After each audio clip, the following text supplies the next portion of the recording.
Hi class, and welcome back to another lecture for Intro to Psych. Today we're going to skip over to chapter 9 and talk about developmental psychology. But before we did that, I thought I would just kind of show you a little look into my life as a newly minted, as I feel, developmental psychologist.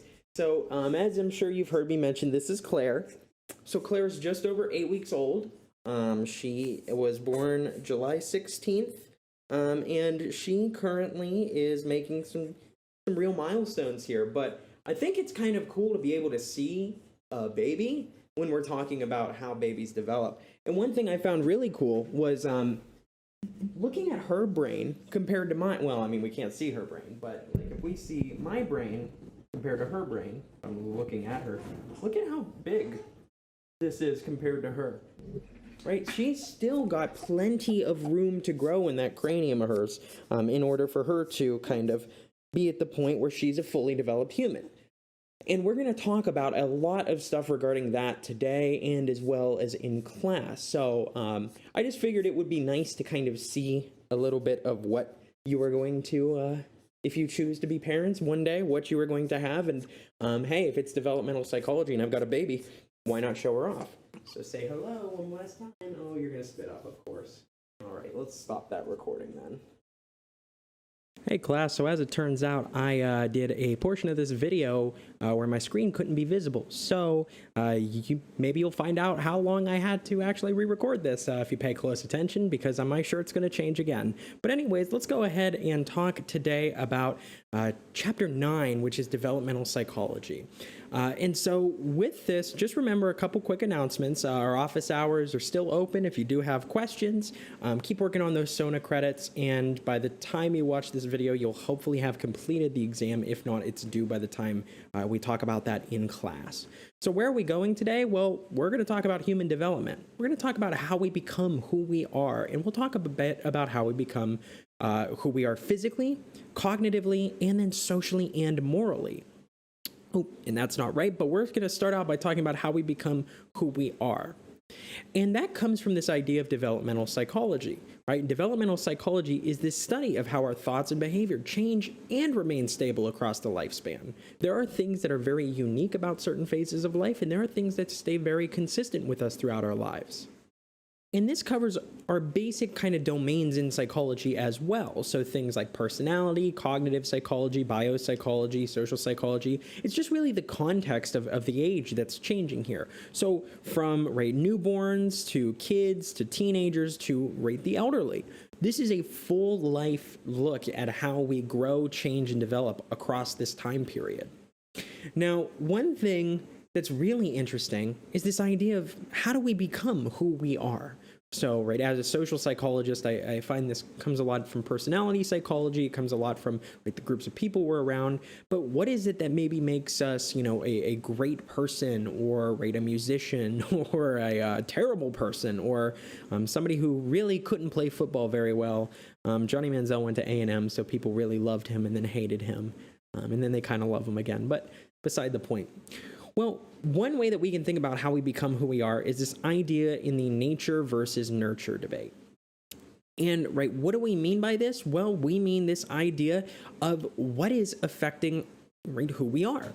Is it the genes that I grew up with? Is it my biology? Is it who I am on a molecular level?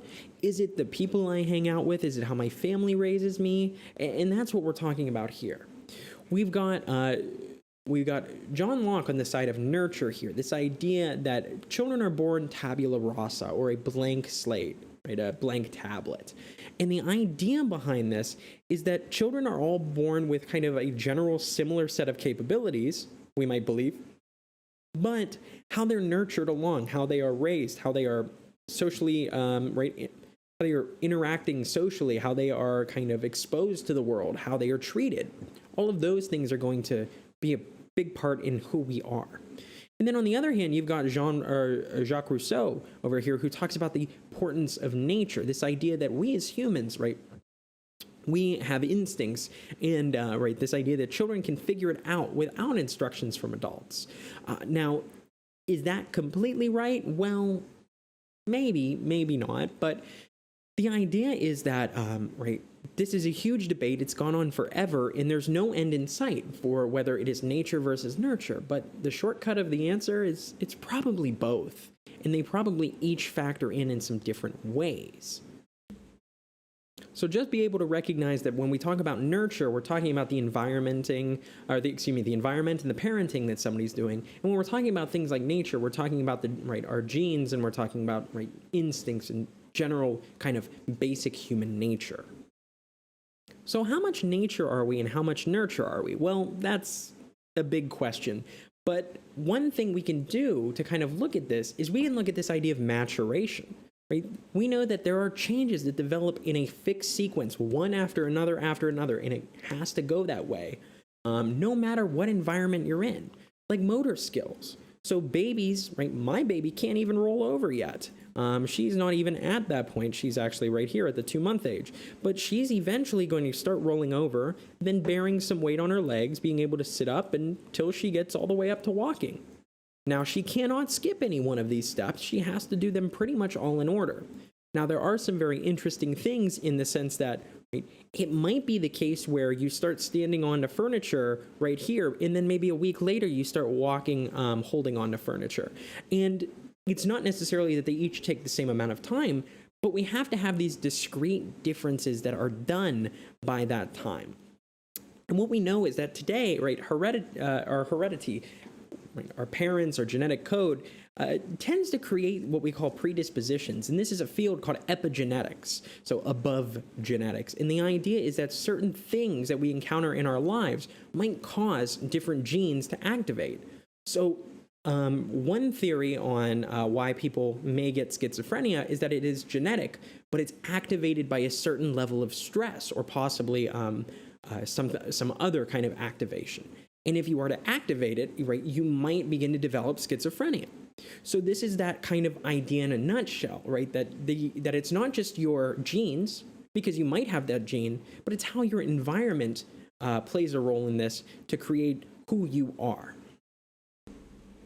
So let's spend some time talking about how we develop physically. And I'm not going to talk about the kind of stages through which human life is created, starting at the sperm and the egg. But I am going to start a little bit before birth and talk about some kind of bigger picture things, like this idea of prenatal programming, which is this idea that what is going on outside of the womb does have a major effect on your life as you go down the line.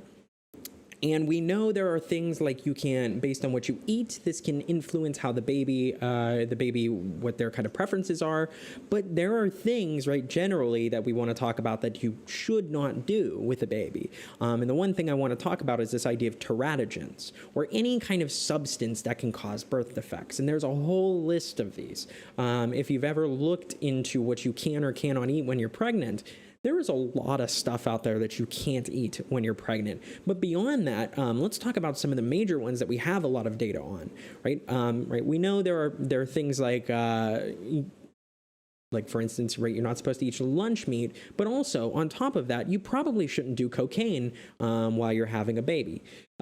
So what we see is that people who do cocaine or have cocaine in their system, the children tend to come in short or underweight. They tend to have learning difficulties. They're more prone to seizures, and they're very fussy compared to other children.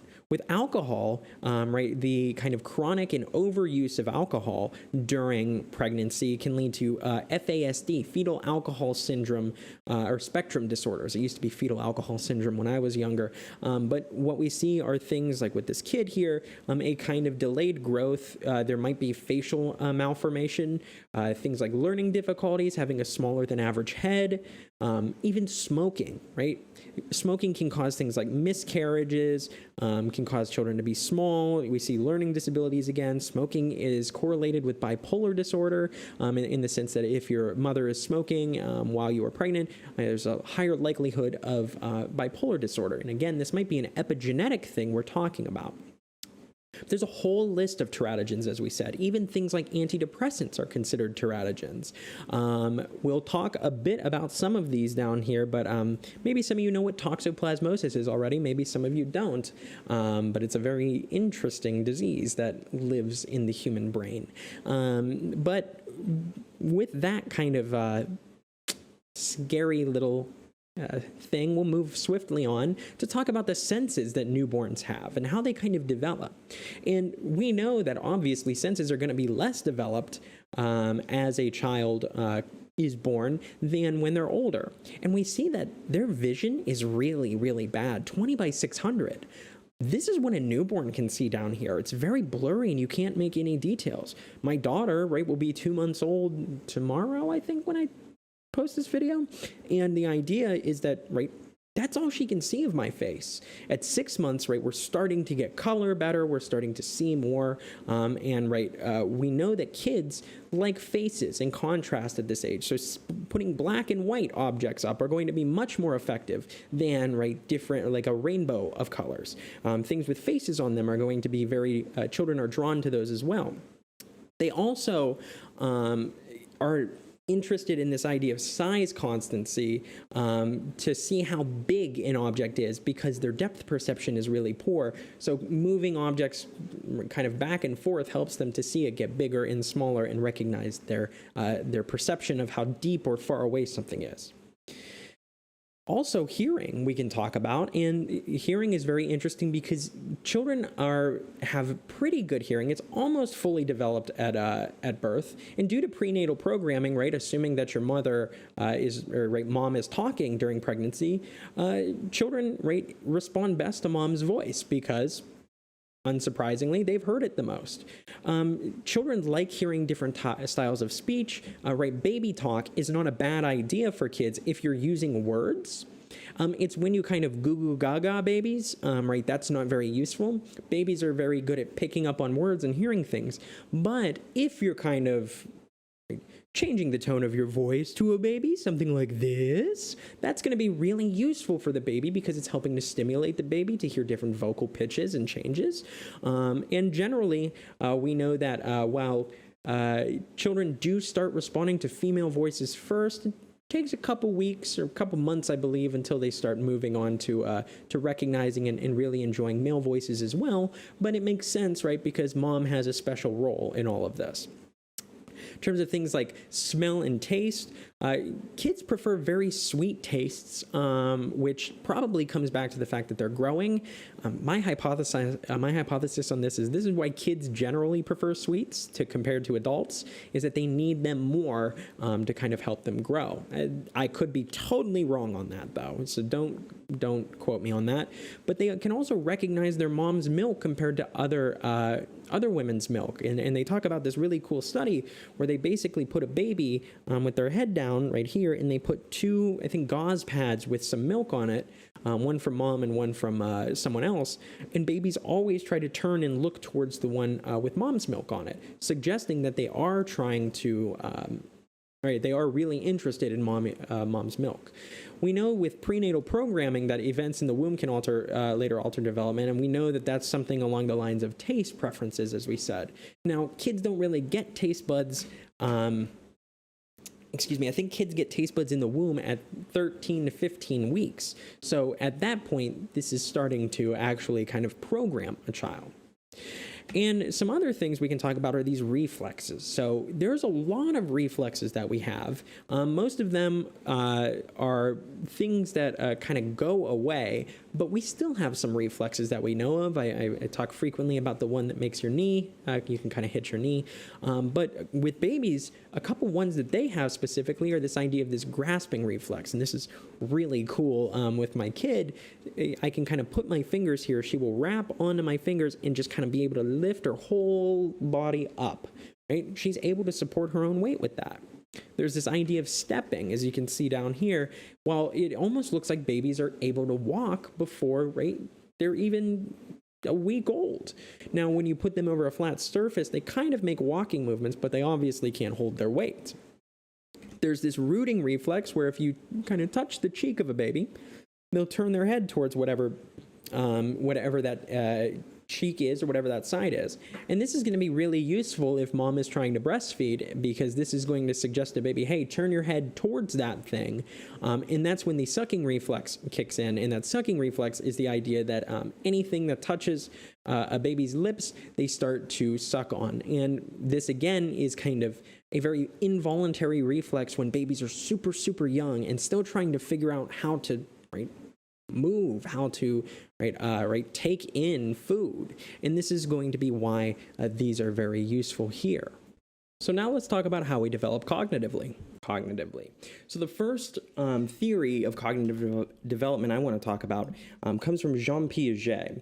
And this is really, Jean Piaget was a really important theorist in developmental psychology, because he was somebody who spent over 50 years trying to understand how people think, right? And what Piaget found was that cognitive development tends to happen in stages. It's specific stages at specific times. And not only that, children actively seek knowledge. They're not necessarily passively just gaining it, but they will go out of their way to figure things out.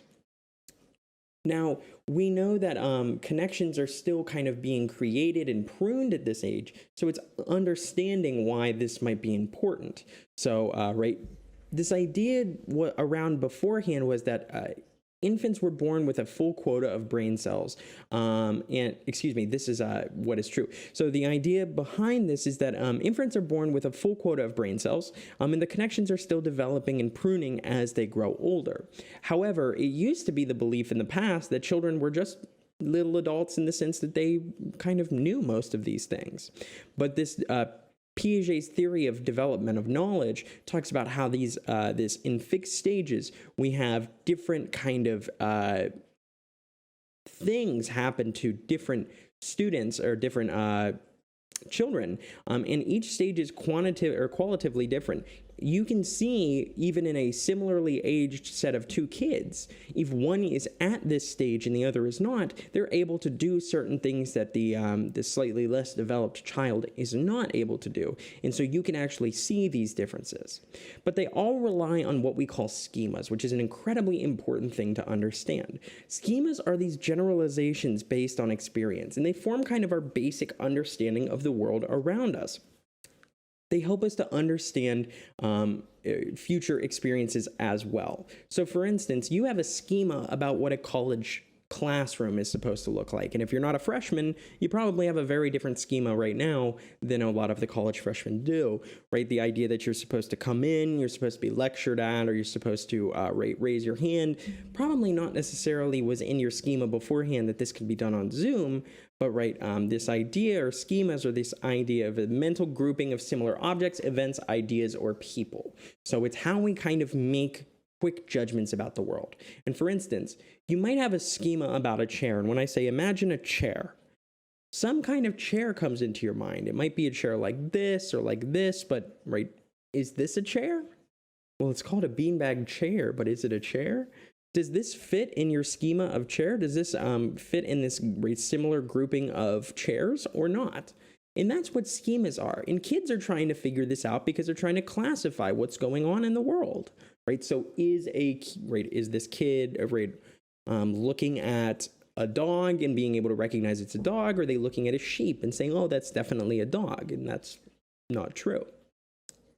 So what might happen here is, while kids are trying to update in these schemas and understand the world around us, they do two things. They either assimilate new information to fit it into an existing schema, or accommodate it to modify this schema when it doesn't work. So, an idea of this here would be if you had never known what this small creature was, and you said, what kind of bird is this? You're going to be making a mistake, and you're going to try to assimilate a butterfly as a bird, right? So you're going to try to fit that new thing into an existing schema, of birds, when in fact it's technically an insect, where accommodation is modifying existing schemas when they don't work. And how you can remember this, and I think the easiest way to remember this is, think about the second letter. They both start with A. Assimilation is for similar information. You put it right into there. So if I see a new dog that isn't the same dog as my own dog, that's going to be assimilation. Now, if I see a cat and I say, oh, is that a dog? And my parent has to say, no, that's a cat. It's its own animal. Now I have to change my schema. I have to modify. I have to change that schema when they don't work to recognize, hey, not all four-legged, small, fuzzy creatures are dogs. So here's a good example here, right? Assimilation. So this is a new dog. It's like, okay.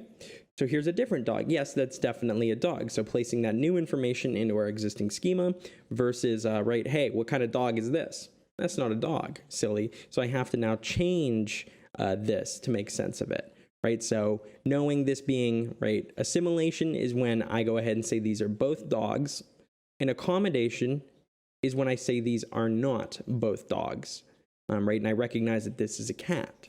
So hopefully, right, and maybe I make my schema a little bit bigger and have to put them both in there and say things like pets. But all of this is helping us to understand how kids are learning the world around us. They're putting things into categories that make sense. And we do this all the time, right? Think back to when we looked at how even we categorize different perceptive techniques and things like that. We group things by similarity, by proximity, by all of these things in ways to just kind of quickly understand the world around us.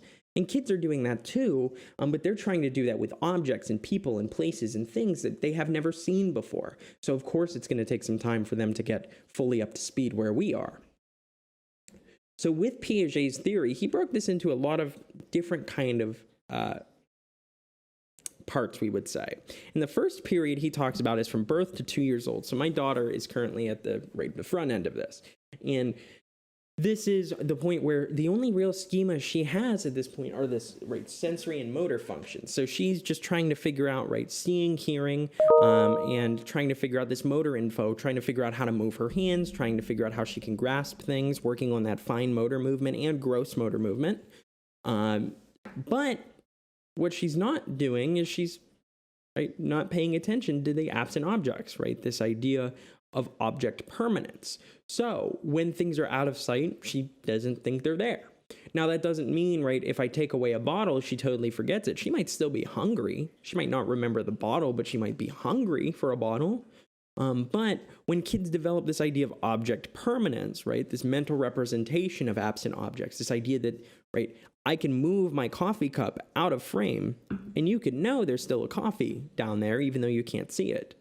That is going to be when we can move on to this, what Piaget called the preoperational period, from about 2 to 5 years old. And in this preoperational period, kids start to be able to connect things to things that aren't there. So we don't just have to deal with what's right in front of us. For instance, kids can create symbols to represent absent items. So you see this a lot where kids will make pretend food that isn't real food and say, here, eat this. Here's the eggs I made. And it's like, well, that's not actually eggs, but okay, I'm going to pretend to eat this.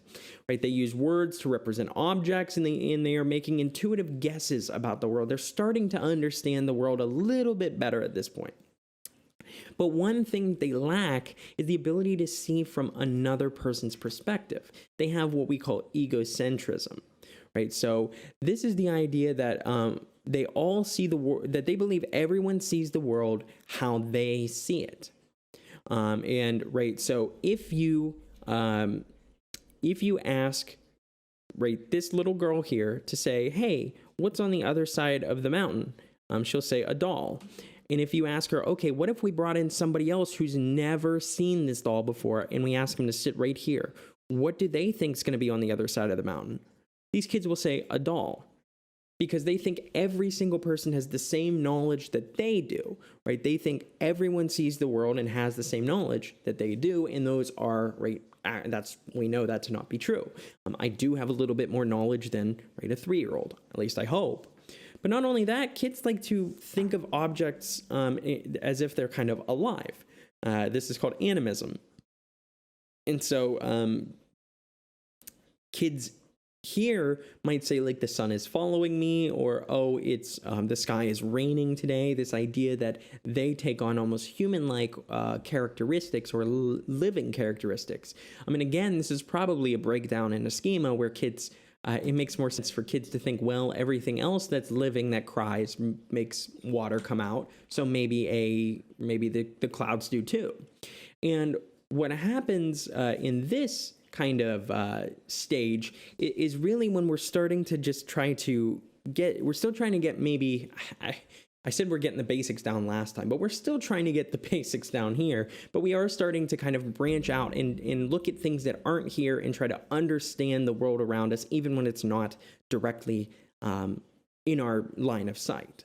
And how we see this moving on from here is this idea of conservation, right? The properties of an object remain constant despite the change in its shape. So if I were to cut a graham cracker in half, and I then had a full graham cracker next to it, so I have one regular graham cracker and one graham cracker that's cut in half, and I say, which one do you want? Kids will choose the one that's cut in half before they learn conservation, because they will say, there's more graham cracker there. You can do this with $1 too. So if you give a kid $1 or you show them 2 quarters and you say, which one of these do you want? The kids will usually pick 2 quarters because it's more, right? There are more of them. They don't really understand that. But once they develop conservation, they recognize that you can split a cookie in half and it's still one cookie, just now 2 parts. Okay. So here's a couple examples of conservation. One is conservation of volume or liquid. So the idea is if I took these 2 glasses here and I asked you which one was filled more, you would say they're both the same. But if I took these 2 glasses and let's say I take this glass and I dump it into this tube, right? So I take this water and dump it into this tube. Which glass has more water? Well, kids, right, they believe that this one has more water. Even though they just saw that these have the same water, they believe this one has more water because it's taller. Conservation of mass, this idea of shape, right? Kids do not recognize these as being the same. They think they're different, even though we just kind of turned one a different way. And conservation of number is an interesting one. Young kids will actually say that this has more because it's longer than this. So this is a really unique thing here when you look at this, because right, kids are pretty stupid is the best way I can put it. I know that sounds kind of mean, but the idea is that kids are not really well versed in the ways of the world yet, and they're still trying to understand that. But once you get this idea of conservation, you move on to what we call concrete operational stage. And concrete operational, right, this is really being able to reason about concrete and real objects, usually things that are in front of us. Right, we are able to sort and class objects into different right, sets or series. Kids tend to be really rule-driven. They know at this point what the rules are, and they tend to follow them mostly, and they tend to not like when other people don't follow the rules.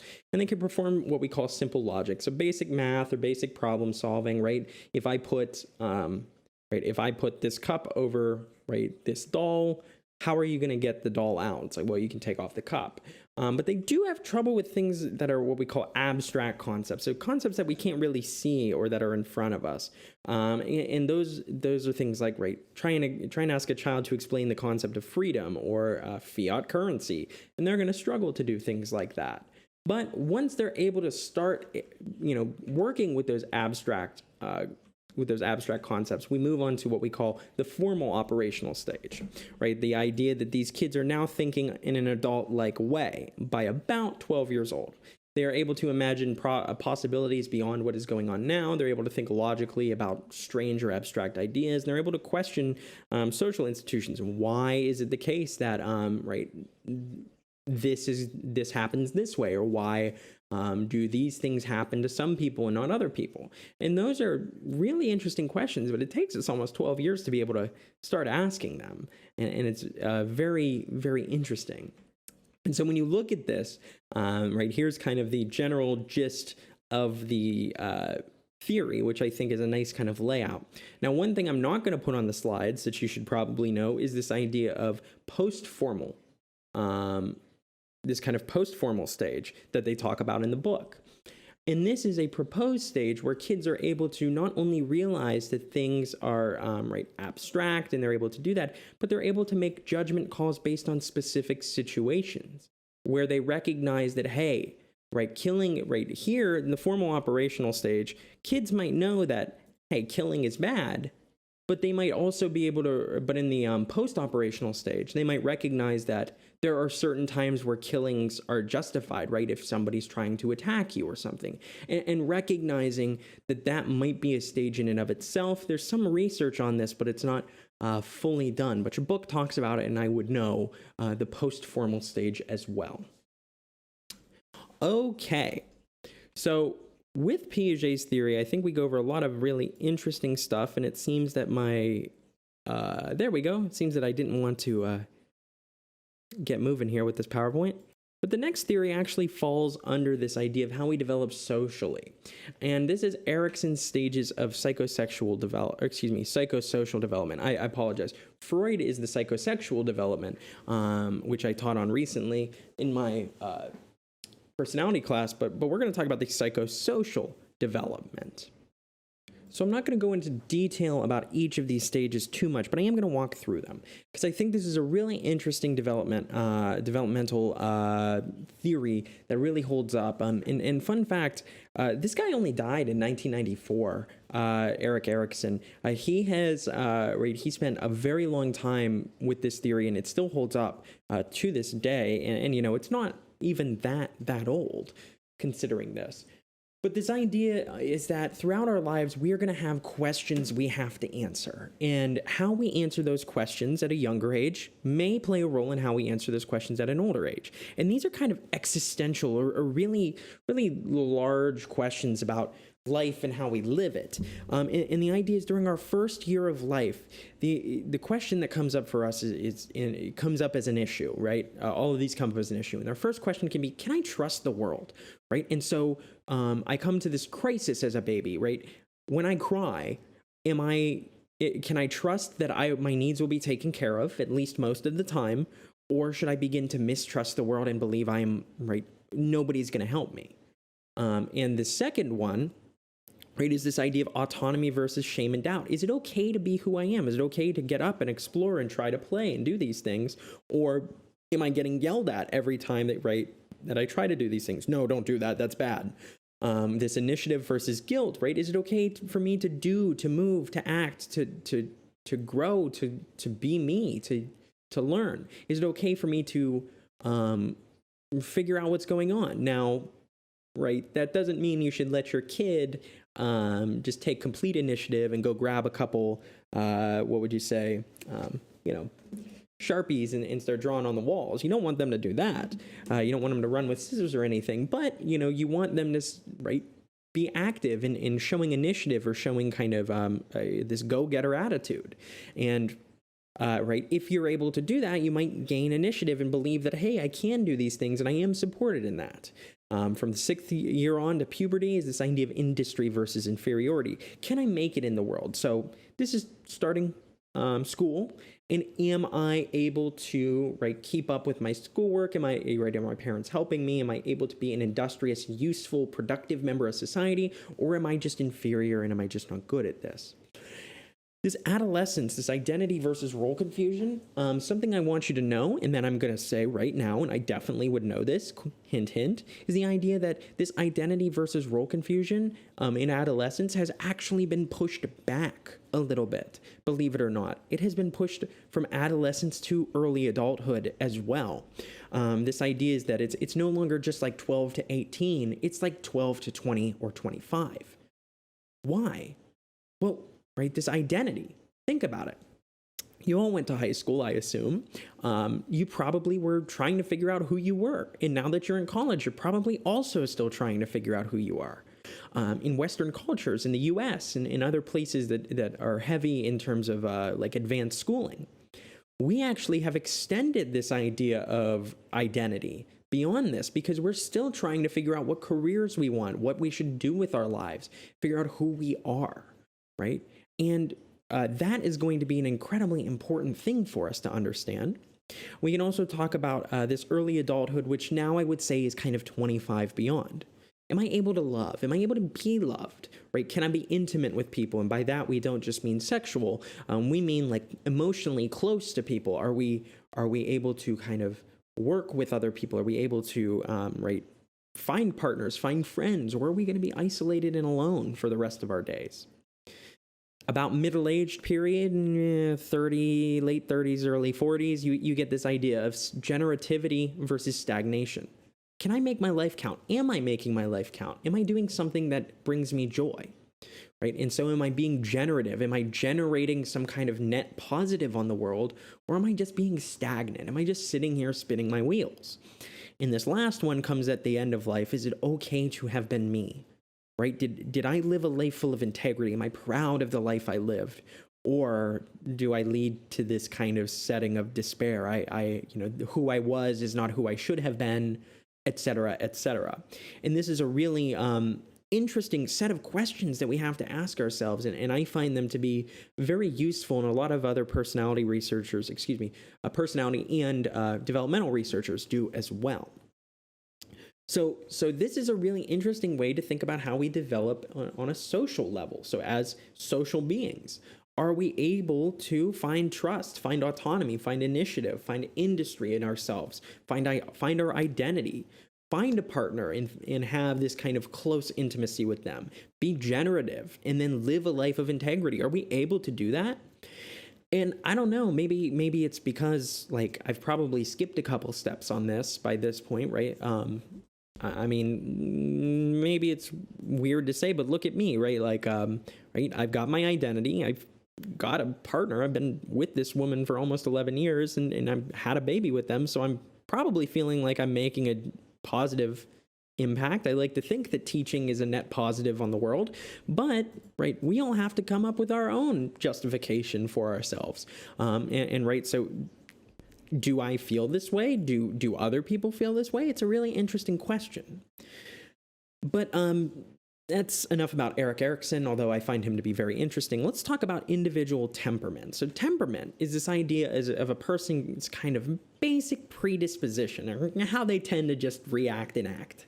Right, and this is influenced by nature and prenatal environment. So this is a nature and nurture thing.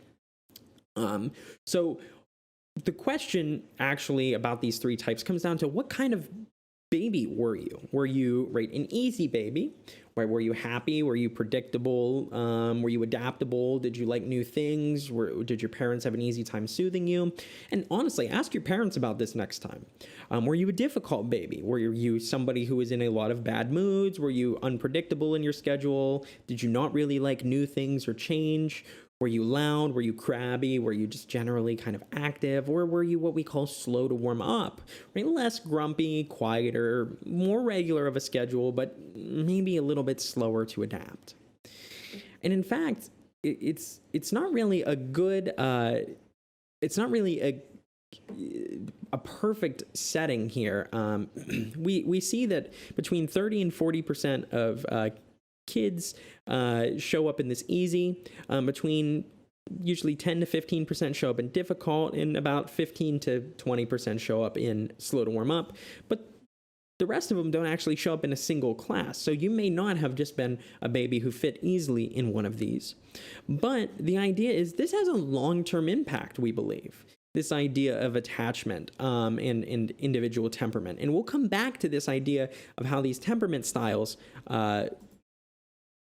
apologies, I'm getting attachment and temperament mixed up. Temperament is only for babies, but it does have a little bit of play in how we kind of grow up, right? So if you're an easy baby, you're probably easier to take care of. You're probably not going to be causing as many problems for your parents, and you're probably going to be socialized a little bit better. If you're a slow to warm up baby, you might be a little bit more shy than other children.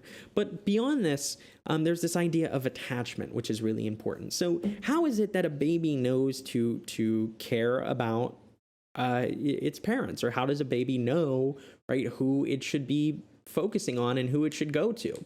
Well, one thing that happens in nature is this idea of imprinting, this idea of rapid and innate learning of the characteristics of a caregiver soon after birth. So a kid being quickly able to recognize the smell, sight, sounds, feel of mom or dad, whatever it might be.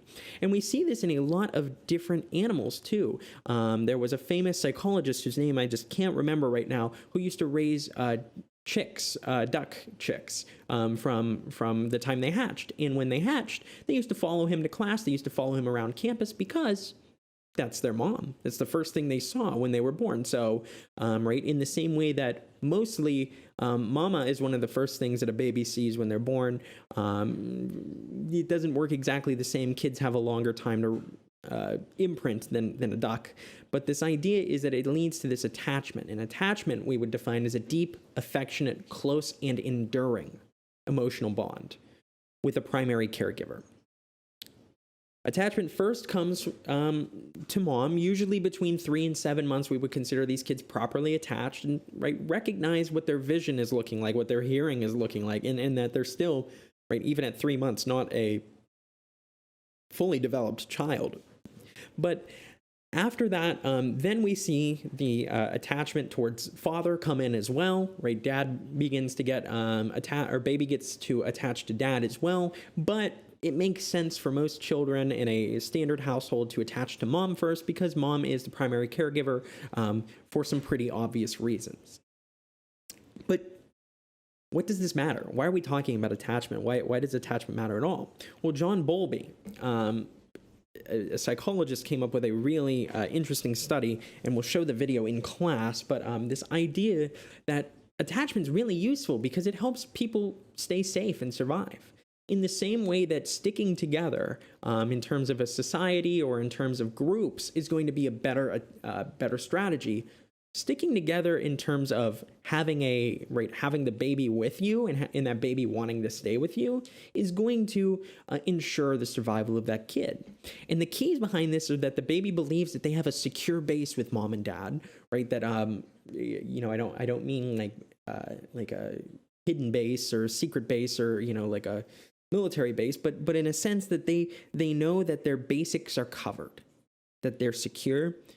And then they can internalize that relationship and recognize that if I'm secure, that's because my parents are caring for me. That's because they are taking care of me. And that's because, I am attached to them.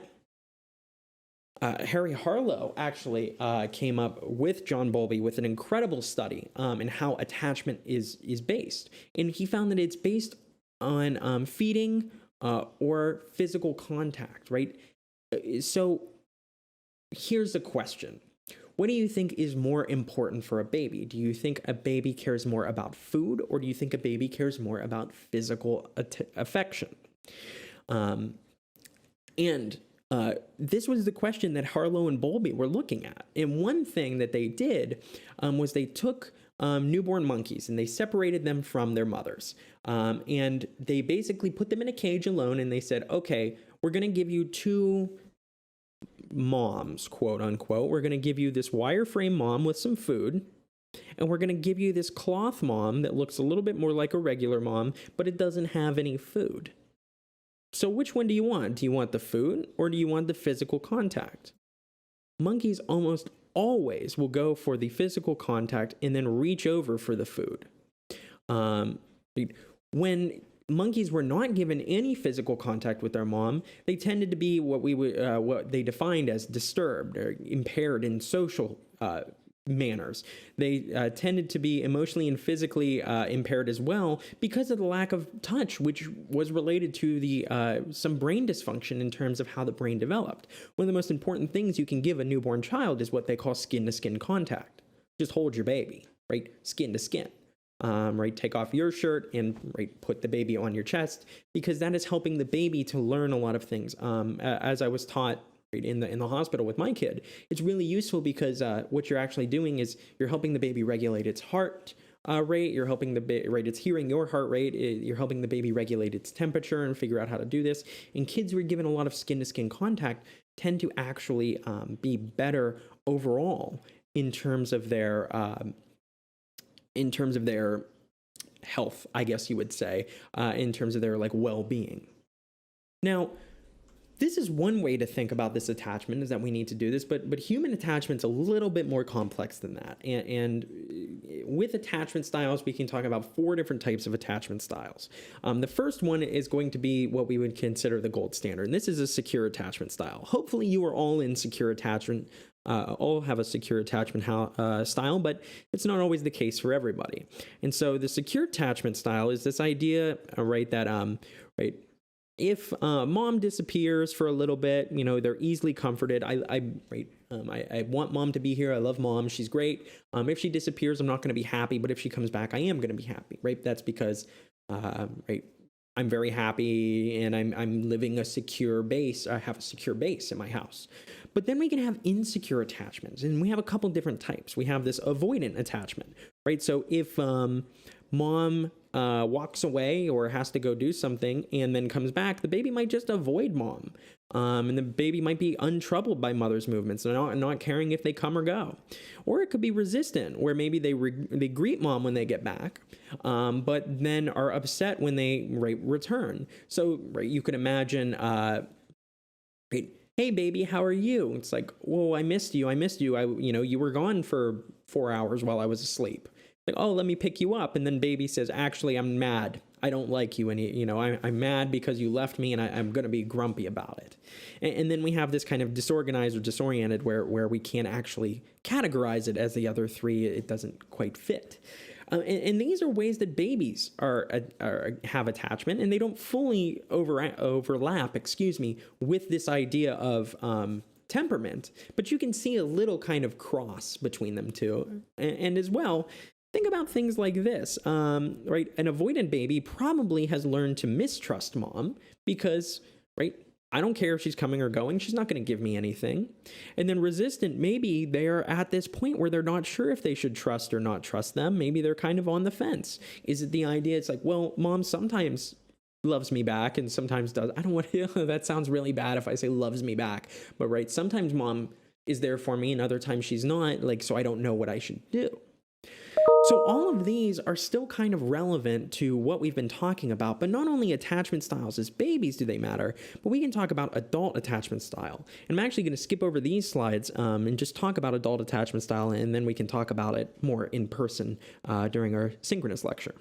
So we have this idea of three kind of adult attachment styles. We have secure attachment, where we see people who usually are able to have trusting or lasting relationships, those who seek out social support when they need them.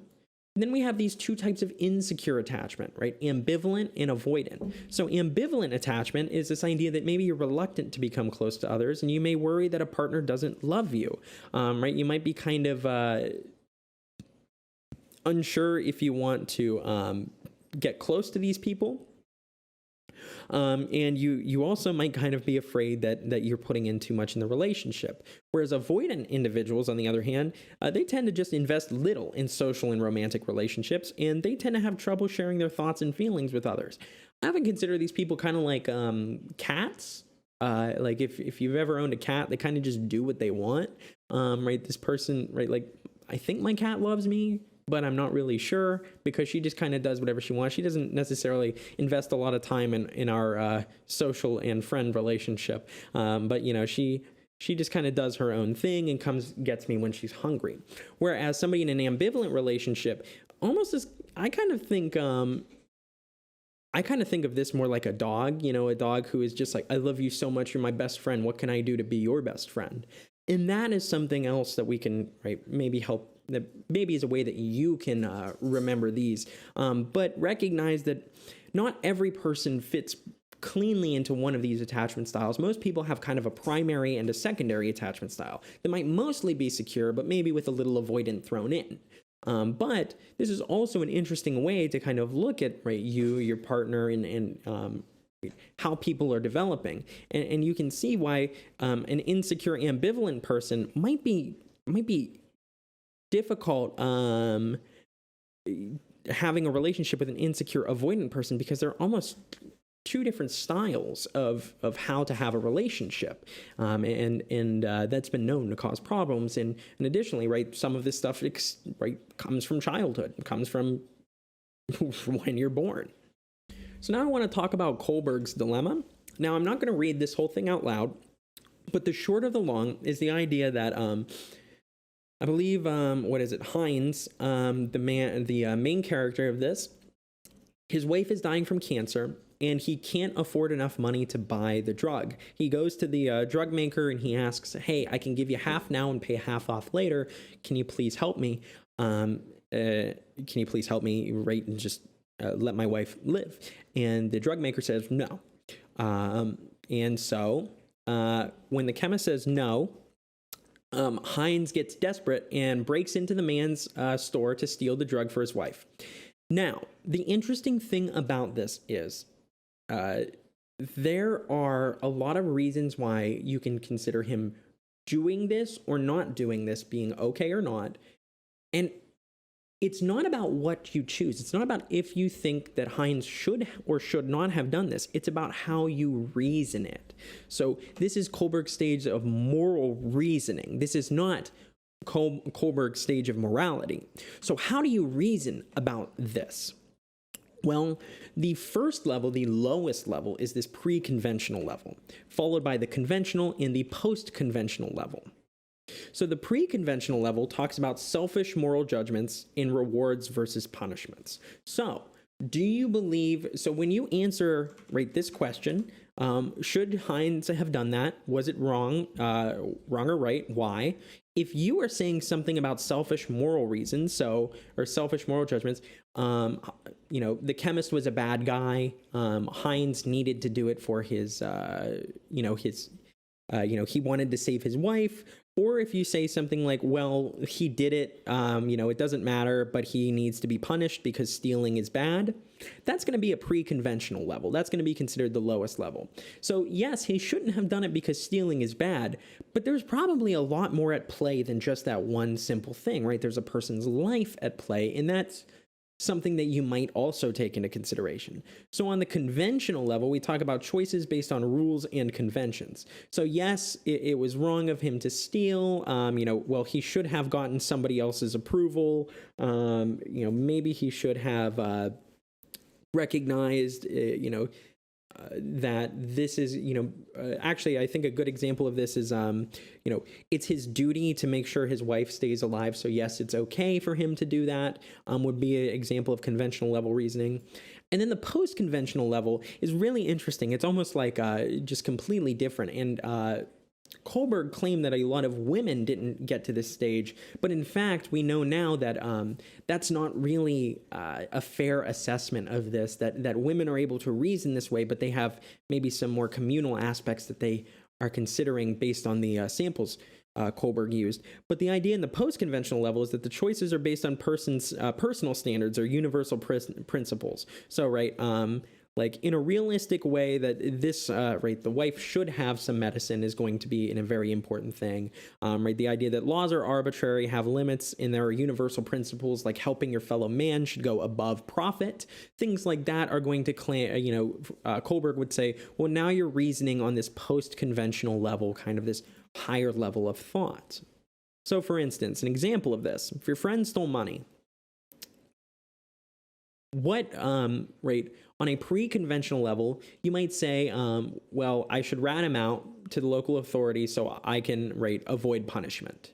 The conventional level, you can turn your friend in because they broke the laws, or even like the post-conventional level, You don't agree with Robin Hood, but you turn the other way for him to continue to defy the corrupt social system, and that's one way to do it. Now, if this was all about Robin Hood, you would technically be like one of the bad people in the movie because you rat him out, even though he was doing something good. And so this is what we're talking about, is that morality is not always an easy subject. That's how it is. But recognizing that the way in which you're reasoning about morality tells us a lot about how much is going on up here. It's one way to do that.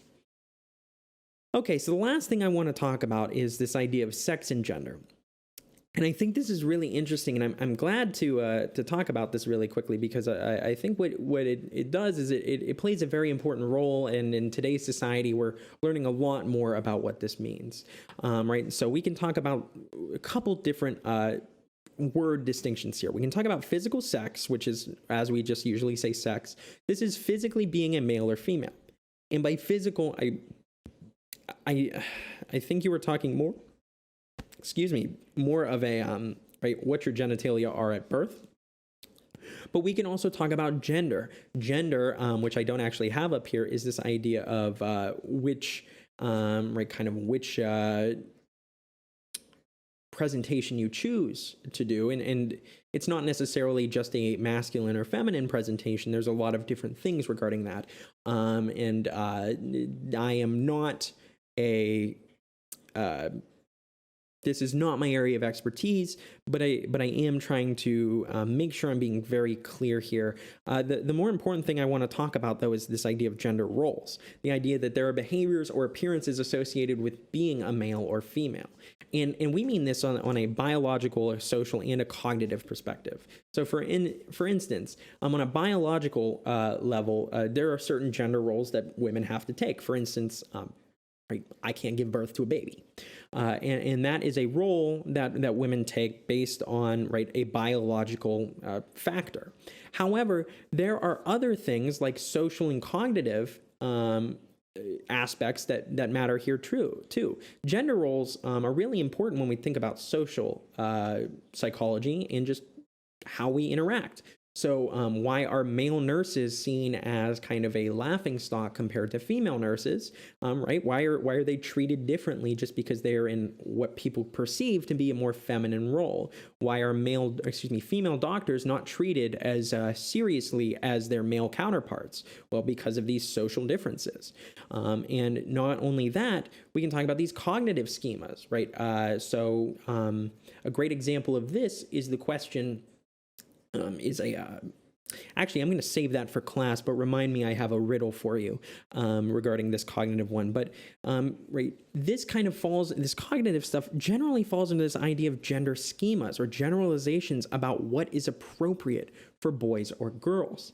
And now that is a very culturally steeped question. That is not a question of psychology. Well, it is to a part, but it matters much about what the culture considers normal or not. Right? If I am a stay-at-home dad, is that considered appropriate for a male in this culture? Is a woman being the breadwinner considered appropriate in this culture? And what we see is that based on where you live, these are very flexible in what people think here. And during class, I'm going to show a book on gender roles, and I think it's going to be really interesting, and we can talk about it then. But for now, that's all I'm going to talk about today. So remember, I have office hours if you have any questions, and you should keep working on those SONA credits. You need 6 credits, which is 3 hours worth by the end of the semester. So make sure you do that. If you do have any questions, let me know. Otherwise, have a great day and enjoy.